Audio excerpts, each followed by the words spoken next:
Lawrence Bishnoi gang की lady don madam जहर arrest हो गई हैं, गिरफ्तार हो गई हैं। सिद्धू मूसेवाला के मर्डर में भी इनका एक लिंक था, वो भी सामने आया है। और क्या है पूरा मामला, ये आपको मैं इस वीडियो में बताने जा रहा हूं। दिल्ली पुलिस स्पेशल सेल ने एक बड़ी सफलता हासिल की है।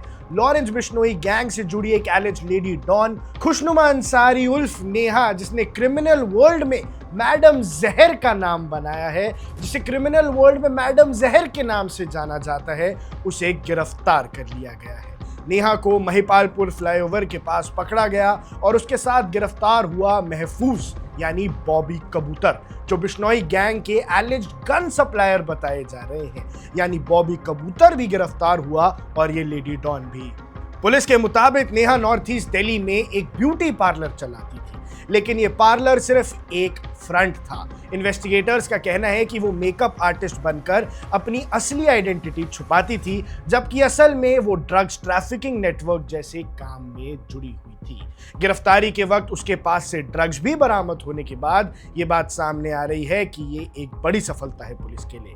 अब इसके बाद इनका आर्म्स नेटवर्क भी स्कैनर के अंडर आ गया है। पुलिस सोर्सेस के मुताबिक बॉबी कबूतर इलीगल वेपन्स अरेंज करता था। ये हथियार एलिजली मिलते थे एक बड़े आर्म्स डीलर जिसे सलीम पिस्टल कहा जाता है। सलीम पिस्टल का नाम पहले भी कई हाई प्रोफाइल केसेस में सामने आ चुका है, लेकिन सबसे बड़ा नाम जो इस केस से जुड़ा हुआ है वो है पंजाबी सिंगर सिद्धू मूसेवाला। और उनका जब मर्डर हुआ था तो इन्वेस्टिगेटर्स का कहना है कि बॉबी कबूतर पर आरोप था कि उसने मई 2022 में सिद्धू मूसेवाले के मर्डर से पहले रिकॉनेजेंस की थी, यानी उनकी मूवमेंट और रूट्स की जानकारी जमा की थी।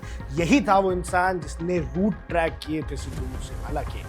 ये इंफॉर्मेशन बाद में शूटर्स तक पहुंच गई। अगर ये क्लेम सही साबित होता है तो ये सिद्धू मूसेवाला मर्डर केस में एक और बड़ा लिंक हो सकता है।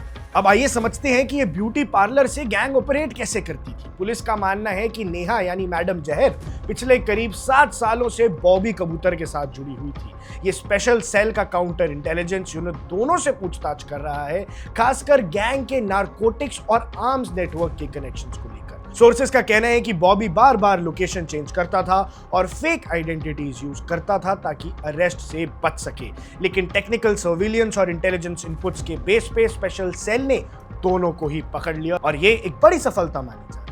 इसके बाद विमेन ऑपरेटिव्स का भी बढ़ता रोल इसमें हमें नजर आया। पुलिस ने यह भी कहा है कि ऑर्गेनाइज्ड क्राइम नेटवर्क्स में विमेन ऑपरेटिव्स का रोल अब बढ़ता जा रहा है। गैंग्स में अब महिलाएं भी बढ़ रही हैं। इससे पहले भी चंडीगढ़ और दिल्ली में अलग अलग गैंग से जुड़ी महिलाओं की गिरफ्तारी की खबर सामने आई थी और कुछ केसेस में तो कोर्ट अपीयरेंसेस के दौरान राइवल गैंगस्टर्स को टारगेट करने की प्लानिंग भी सामने आई हुई है। अब सबसे बड़ा सवाल यह है कि क्या मैडम जहर सिर्फ एक फ्रंट फेस थी या गैंग के नारकोटिक्स और आर्म्स रैकेट में उसका रोल भी गहरा था? और क्या सिद्धू मूसेवाला मर्डर केस में ये नया एंगल इन्वेस्टिगेशन को और तेज करेगा? दिल्ली पुलिस अब इन अरेस्ट के बाद पूरे नेटवर्क्स को खोलने की कोशिश में जुटी हुई है।